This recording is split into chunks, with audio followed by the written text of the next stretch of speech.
അഞ്ചൂസ് നാടൻ രുചികൾ. ഇന്ന് നമ്മൾ തയ്യാറാക്കാൻ പോകുന്നത് മട്ടൻ ബിരിയാണിയാണ്. അതിനാദ്യം തന്നെ മട്ടൻ്റെ കറി ഒന്ന് റെഡിയാക്കണം.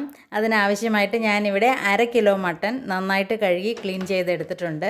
ഇനി അതിൻ്റെ മസാല റെഡിയാക്കുന്നതിന് ഒരു 2.5 സവാള എടുത്തിട്ടുണ്ട്, ഒരു വലിയ തക്കാളി, ഒരു ബൾബ് വെളുത്തുള്ളി, ഒരു ചെറിയ കഷ്ണം ഇഞ്ചി, 3 പച്ചമുളക്, കുറച്ച് മല്ലിയിലയും പുതിനയിലയും എടുത്തിട്ടുണ്ട്. പിന്നെ പച്ചമുളകും ഇഞ്ചിയും വെളുത്തുള്ളിയും നന്നായിട്ടൊന്ന് ചതച്ചെടുക്കണം. ഞാനിവിടെ 3 പച്ചമുളക് എടുത്തിട്ടുള്ളൂ. നിങ്ങൾക്ക് എരിവ് കൂടുതൽ ആവശ്യമുണ്ടെങ്കിൽ കുറച്ച് കൂടുതൽ ചേർക്കാം. ഇതിപ്പോൾ നല്ല എരിവുള്ള പച്ചമുളകാണ്, അതുകൊണ്ട് ഞാൻ 3 ചേർക്കുന്നുള്ളൂ. ഇനി നമുക്കിതെല്ലാം ഒന്ന് അരിഞ്ഞെടുക്കാം. ഇഞ്ചിയും വെളുത്തുള്ളിയും പച്ചമുളകും ഒന്ന് ചതച്ചെടുക്കാം. ഇപ്പോൾ സവാള ഞാനിവിടെ അരിഞ്ഞെടുത്തിട്ടുണ്ട്. വളരെ നൈസായിട്ടാണ് അരിഞ്ഞത്. ഈ സവാള നമുക്ക് ആദ്യം ഒന്ന് ഫ്രൈ ചെയ്തെടുക്കും. പിന്നെ നമ്മൾ എടുത്ത് വെച്ച മല്ലിയിലയും പുതിനയിലയും ചെറുതായിട്ട് അരിഞ്ഞെടുത്തിട്ടുണ്ട്. തക്കാളി ഒന്ന് അരിഞ്ഞെടുത്തിട്ടുണ്ട്. ഇഞ്ചിയും വെളുത്തുള്ളിയും പച്ചമുളകും ഇതുപോലെ നന്നായിട്ട് ചതച്ചെടുത്തിട്ടുണ്ട്. ഇനി സവാള ഒന്ന് വറുത്തെടുക്കാൻ ഒരു പാനിലേക്ക് നമുക്ക് കുറച്ച് ഓയിൽ ഒഴിക്കാം. ഞാനിവിടെ പാം ഓയിലാണ് ഉപയോഗിക്കുന്നത്. എണ്ണ നന്നായി ചൂടായി വരുമ്പോഴേക്കും നമ്മൾ ഈ അരിഞ്ഞ് വെച്ച സവാള ഇങ്ങനെ കൈകൊണ്ടൊന്ന് സെപ്പറേറ്റ് ചെയ്തിട്ട് കൊടുക്കാം. അപ്പോൾ ഫ്രൈ ചെയ്യാനൊക്കെ എളുപ്പമുണ്ടാവും. പിന്നെ വളരെ നൈസായിട്ട് വേണം കട്ട് ചെയ്തെടുക്കാൻ. ഇപ്പോൾ എണ്ണ നന്നായിട്ട് ചൂടായിട്ടുണ്ട്. ഇനി നമുക്കിതിലേക്ക് അരിഞ്ഞ് വെച്ച സവാള ഇടാം. മുഴുവനായിട്ട് ഇടണ്ട, ഹാഫായിട്ട് ഇട്ട് വറുത്തെടുക്കാം.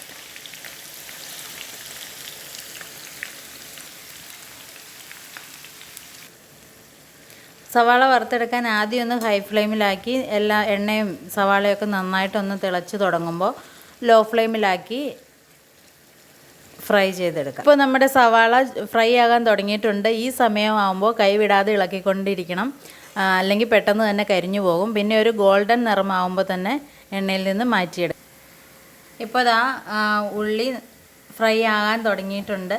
ഇനി ഒരു 2-3 സെക്കൻഡും കൂടി കഴിഞ്ഞ് കഴിഞ്ഞാൽ നമുക്ക് എണ്ണയിൽ നിന്ന് മാറ്റാം, ഇല്ലെങ്കിൽ ഇത് വേഗം തന്നെ കരിഞ്ഞു പോകും.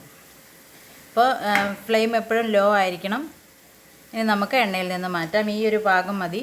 ഈ ഒരു സമയം എണ്ണയുടെ ചൂടും കൊണ്ട് തന്നെ കുറച്ചുകൂടി ഒന്ന് ഡ്രൈ ആയിട്ട് വരും.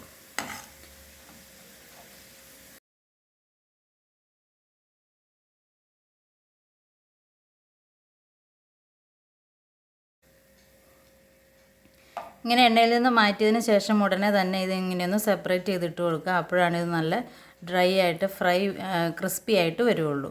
ഈ സമയത്ത് ഇത് തൊടുമ്പോൾ കുറച്ച് സോഫ്റ്റ് ആയിട്ടാണ് ഉണ്ടാവുക, പക്ഷെ തണുത്ത് കഴിയുമ്പോൾ ക്രിസ്പി ആയിട്ട് വരും. അതുപോലെ ഇങ്ങനെയൊന്ന് തണുക്കാനായിട്ട് സെപ്പറേറ്റ് ചെയ്ത് ഇട്ട് കൊടുക്കാം. അടുത്ത സെറ്റ് കൂടി ഇതുപോലെ വറുത്തെടുക്കാം.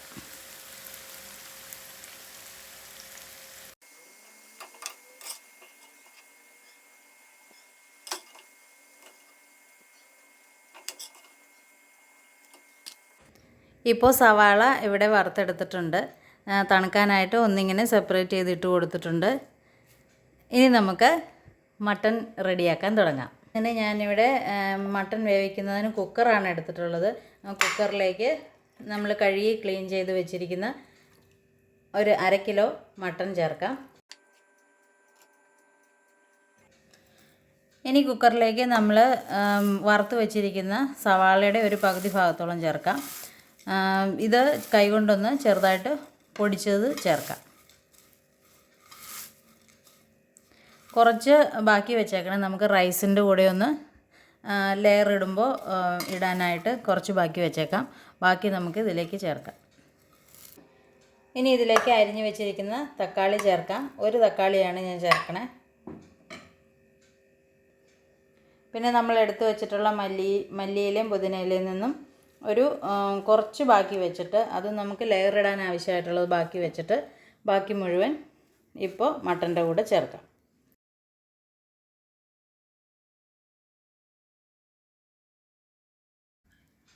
ഇനി 2 ടേബിൾ സ്പൂൺ തൈര് ചേർക്കാം.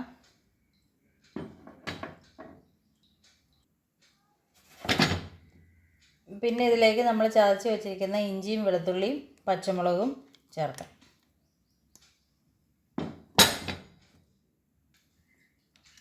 ഇനി ഇതിലേക്ക് മട്ടൺ ആവശ്യമായിട്ടുള്ള ഉപ്പ് ചേർക്കാം. ഒരു 1/4 ടീസ്പൂൺ ചേർത്തിട്ടുണ്ട്. പിന്നെ ഒരു ടീസ്പൂൺ ഗരം മസാലപ്പൊടി ചേർക്കാം. ഇനി ഇതിലേക്ക് ഒരു 1/2 ടീസ്പൂൺ കുരുമുളകിൻ്റെ പൊടി ചേർക്കാം.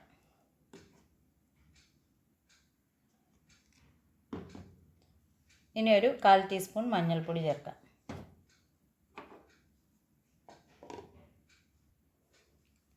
ഇത്രയും ഇൻഗ്രീഡിയൻസ് എല്ലാം കൂടി ചേർത്തിട്ട് നമ്മൾ കൈകൊണ്ട് നന്നായിട്ട് ഇത് കുഴച്ച് യോജിപ്പിച്ചെടുക്കണം. കൈകൊണ്ട് തന്നെ കുഴയ്ക്കുമ്പോഴാണ് ഈ നമ്മൾ ചേർത്തിട്ടുള്ള മസാലയും എല്ലാം ഈ മട്ടൻ്റെ പീസിൽ നന്നായിട്ട് പിടിക്കുകയുള്ളൂ. അതുകൊണ്ട് കൈകൊണ്ട് നന്നായിട്ട് കുഴച്ച് യോജിപ്പിച്ചെടുക്കാം. ഇപ്പോൾ എല്ലാം കൂടി ചേർത്ത് നന്നായിട്ട് കുഴച്ച് യോജിപ്പിച്ചെടുത്തിട്ടുണ്ട്. ഇനി ഇതിലേക്കൊരു 1/2 ടീസ്പൂൺ നെയ്യ് കൂടി ചേർക്കാം.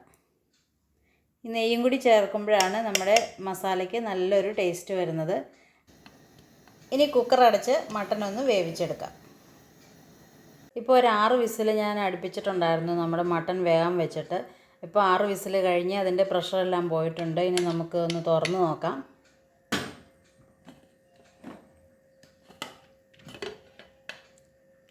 ഇപ്പോൾ ദാ മട്ടൻ നന്നായിട്ട് വെന്തിട്ടുണ്ട്. എണ്ണയൊക്കെ നന്നായിട്ട് തെളിഞ്ഞ് വന്നിട്ടുണ്ട്.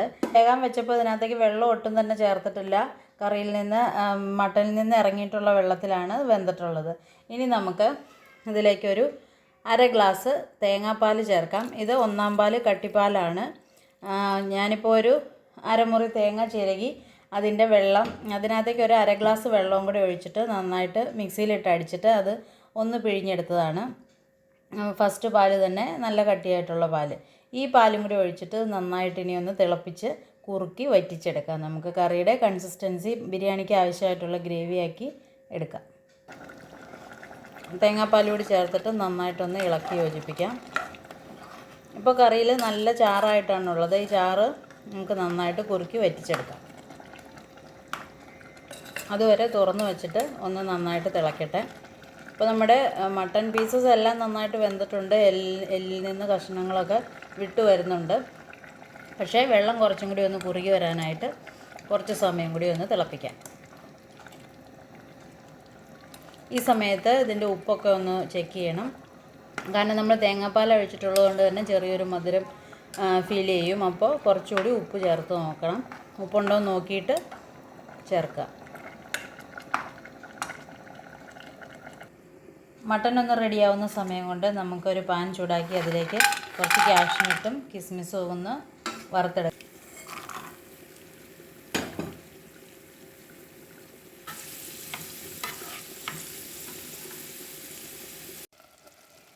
ഇപ്പോൾ മട്ടൺ ഇവിടെ റെഡി ആയിട്ടുണ്ട്. വെള്ളമൊക്കെ കുറുകി ഗ്രേവിയൊക്കെ ആവശ്യത്തിന് തിക്കായിട്ട് വന്നിട്ടുണ്ട്. ഈ ഒരു പാകം മതി. ഇനി നമുക്ക് റൈസ് തയ്യാറാക്കാൻ തുടങ്ങാം.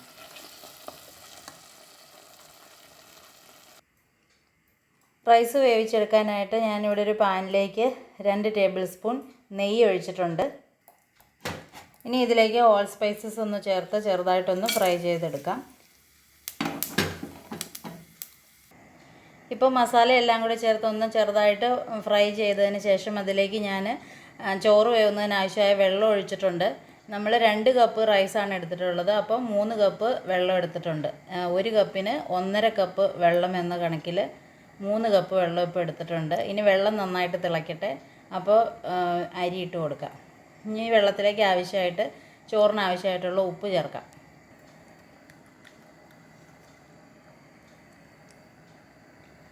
ചോറിലേക്ക് ഒരു 1/2 ടീസ്പൂൺ ഉപ്പ് ചേർക്കാം. വെള്ളം നന്നായിട്ട് തിളച്ചിട്ടുണ്ട്. ഇതിലേക്ക് നമുക്ക് അരി ഇട്ട് കൊടുക്കാം.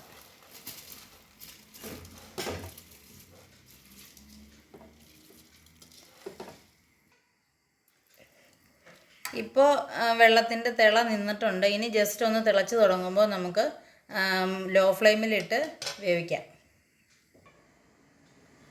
ഇപ്പോൾ വെള്ളവും ചോറും നന്നായിട്ട് തിളച്ച് തുടങ്ങിയിട്ടുണ്ട്. ഇനി നമുക്ക് ലോ ഫ്ലെയിമിലാക്കി ഇത് മൂടി വെച്ച് വേവിക്കാം. ഹൈ ഫ്ലെയിമിലിട്ടാൽ വെള്ളം പെട്ടെന്ന് അങ്ങ് വറ്റിപ്പോവും, ചോറ് വേവുകയില്ല. അതുകൊണ്ട് ലോ ഫ്ലെയിമിൽ തന്നെ ഇട്ട് ഒരു 6-7 മിനിറ്റ് വേവിച്ചാൽ മതിയാവും. അപ്പോഴേക്കും റൈസ് വെന്ത് വരും. ഇപ്പോൾ ഒരു 6-7 മിനിറ്റ് കഴിഞ്ഞിട്ടുണ്ട്. നമുക്ക് റൈസ് ഒന്ന് തുറന്ന് നോക്കാം. വെള്ളമൊക്കെ നന്നായിട്ട് വറ്റി വന്നിട്ടുണ്ട്. ഇതാ അടിവശമൊക്കെ നന്നായിട്ട് പാകത്തിനാണ് നമ്മൾ ഒഴിച്ച വെള്ളമൊക്കെ ആയിട്ടുള്ളത്. അടിവശമൊക്കെ നന്നായിട്ട് വെള്ളം വറ്റി വന്നിട്ടുണ്ട്. ഈ ഒരു പാകം മതി. ഇനി നമുക്ക് ഫ്ലെയിം ഓഫ് ചെയ്യാം. അതിനുശേഷം നമുക്ക് ദം ചെയ്യാം.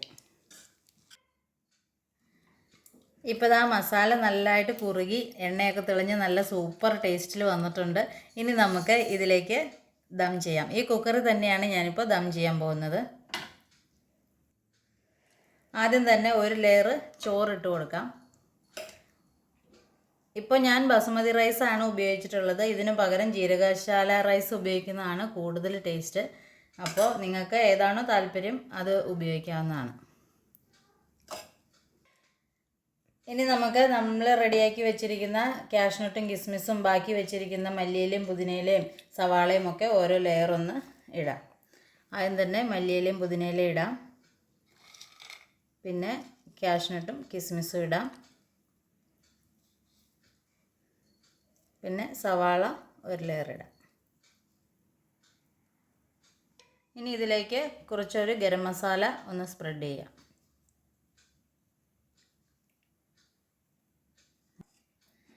ഇനി നമുക്ക് റൈസ് ബാക്കി ഇതുപോലെ തന്നെ ഒരു ലെയർ കൂടി സ്പ്രെഡ് ചെയ്യാം.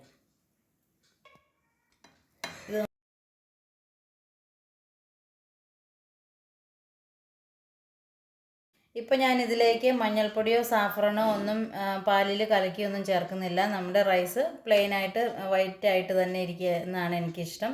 നിങ്ങൾക്ക് കളർ വേണമെന്നുള്ളവർക്ക് ഒന്നല്ലെങ്കിൽ കുങ്കുമപ്പൂ പാലിൽ കലക്കിയോ മഞ്ഞൾപ്പൊടി പാലിൽ കലക്കിയോ ചേർക്കാവുന്നതാണ്. ഇപ്പോൾ ഇത്രയും മതി. ഇനി നമുക്കിതൊന്ന് കുക്കർ അടച്ച് വയ്ക്കാം. ഇനി പാത്രത്തിലൊക്കെയാണ് ചെയ്യുന്നതെങ്കിൽ സൈഡിൽ മാവ് ഒട്ടിച്ച് നന്നായിട്ടൊന്ന് അടപ്പ് തിക്കായിട്ട് നല്ല സ്ട്രോങ് ആയിട്ട് അടച്ച് വയ്ക്കാം. ഇപ്പോൾ കുക്കറിലായതുകൊണ്ട് ഞാൻ കുക്കറിൻ്റെ അടപ്പ് കൊണ്ട് അടയ്ക്കുകയാണ്. കുക്കറൊന്ന് അടയ്ക്കാം. ഇതിപ്പോൾ വിസിലിടേണ്ട ആവശ്യമില്ല. ഇനി നമുക്ക് ലോ ഫ്ലെയിമിലേക്ക് വെച്ച് ഒരു 15 മിനിറ്റ് മുതൽ 20 മിനിറ്റ് വരെ ഒന്ന് ആവി കയറ്റി എടുത്താൽ മതി. ഇപ്പോൾ ഒരു 15 മിനിറ്റ് കഴിഞ്ഞിട്ടുണ്ട്. ഞാൻ ഫ്ലെയിം ഓഫ് ചെയ്തിട്ടുണ്ട്. ഇനി നമുക്കൊരു 15 മിനിറ്റ് കൂടി കഴിഞ്ഞിട്ട് ബിരിയാണി സെർവ് ചെയ്യാൻ എടുക്കാം. ഇനി നമുക്ക് ബിരിയാണി ഒന്ന് തുറന്ന് നോക്കാം.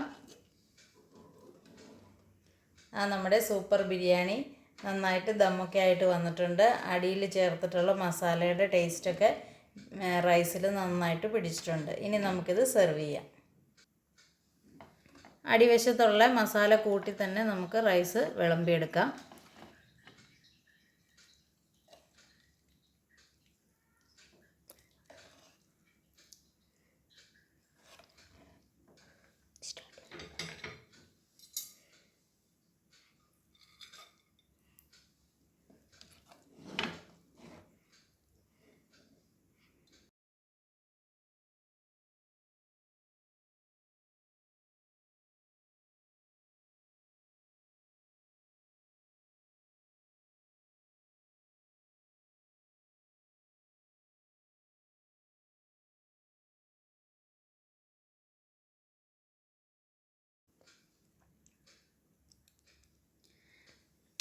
ചില്ലായിട്ട് കൊടുത്തേ. അപ്പോൾ നമ്മുടെ സൂപ്പർ ടേസ്റ്റുള്ള മട്ടൺ ബിരിയാണി ഇവിടെ തയ്യാറായിട്ടുണ്ട്. ഇതെല്ലാവരും ട്രൈ ചെയ്ത് നോക്കുക. നിങ്ങളുടെ കമൻസും ഫീഡ്ബാക്കും ഒക്കെ അറിയിക്കുക. Thanks for watching. Thank you.